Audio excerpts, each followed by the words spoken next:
Hello everyone, তোমরা সবাই কেমন আছো? আশা করছি তোমরা সবাই অনেক অনেক বেশি ভালো আছো।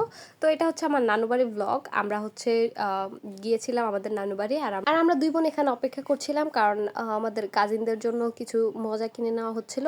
তো এর সাথে আমরা তিনজনও হচ্ছে আইসক্রিম নিয়ে নিলাম। তো আমরা আইসক্রিম খেতে খেতে সোজা নানু বাড়ি চলে গেলাম। অ্যান্ড নানু বাড়ি গিয়ে দেখি হচ্ছে নানু হচ্ছে রান্নাবান্নার প্রসেস করছে। তো আম্মু গিয়ে আর নানুকে রান্না করতে দিল না, আম্মুই বসে পড়লো রান্না করার জন্য। তো আম্মু এখানে রান্না করছে আর আমরা এখানে বসে বসে দেখছিলাম আম্মু কিভাবে রান্না করছে।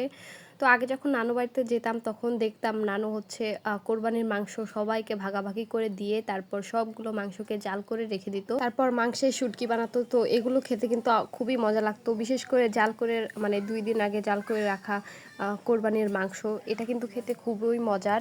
তো সেটা কিন্তু এখন অনেক বেশি মিস করি, কিন্তু তারপরও নানু কিন্তু এরকমভাবে জাল করে রেখে দিয়েছিল, আমরা গিয়ে দেখি।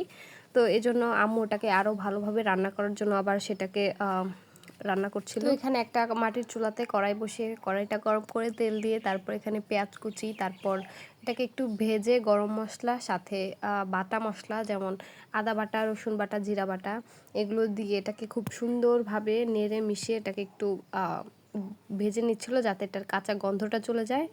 তারপর এখানে অ্যাড করছিল হচ্ছে গুঁড়ো মশলা যেমন লবণ, তারপর গুঁড়ো মরিচ, হলুদ, এগুলো। তারপর এগুলোকে দিয়ে খুব সুন্দরভাবে মিশিয়ে জিনিসটাকে কষিয়ে তারপর এখানে মাংসটা দিয়ে দিবে। তো এটাই আসলে দেখছিলাম আর আমরা সবাই ওখানে বসে বসে গল্প করছিলাম। তো তারপর আমি আসলে বসে বসে মাংস খেলাম, কারণ মাংস রান্না করা ছিল আগের কালকে, মানে ঈদের দিনের, তো সেটাই খাচ্ছিলাম। বাই দ্য ওয়ে, এটা কিন্তু কোরবানি ঈদের ব্লগ, আর আমরা নানু বাড়ি গিয়েছিলাম ঈদের পরের দিন।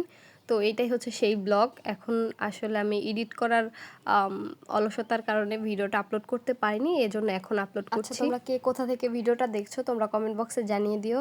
এতক্ষণ পর্যন্ত যারা যারা আমার ভিডিওটা দেখছে তাদেরকে বলছি প্লিজ আমার চ্যানেলটাকে সাবস্ক্রাইব করো আর ভিডিওটাতে লাইক করে দিতে একদমই ভুলো না। তো দেখতে পাচ্ছ এখানে মশলাগুলো সব কিছু সুন্দরভাবে কষানো হয়ে গেছে। এবার এখানে দিয়ে দিব হচ্ছে, মানে আমি না, আমার নানু দিয়ে দিচ্ছে এখানে সেই একটু ভেজে রাখা মাংসগুলো। তো এরপর এখানে মাংসগুলোকে দিয়ে খুব সুন্দরভাবে নেড়ে চেড়ে মিশিয়ে, যদিও এটা মাংসগুলোকে আগে থেকে একটু রান্না করা, সো এটা রান্না করতে আর বেশি টাইম লাগবে না, এজন্য এটাকে আর বেশিক্ষণ চুলায় রাখতেও হবে না। তো যাই হোক, এদিকে এটা মাংস রান্না হচ্ছিল আর আমি এখানে বসে বসে মাংস খাচ্ছিলাম, মানে হাড্ডি খাচ্ছিলাম। আমি আসলে হাড় খেতে খুবই পছন্দ করি। তোমরা কে কে আমার মতো হাড় খেতে ভালোবাসো একটু কমেন্ট বক্সে জানিয়ে দিও। আবারও বলছি, তোমরা যারা এখনও আমার চ্যানেলটিকে সাবস্ক্রাইব করনি অবশ্যই আমার চ্যানেলটিকে সাবস্ক্রাইব করে আমার পাশে থাকবে।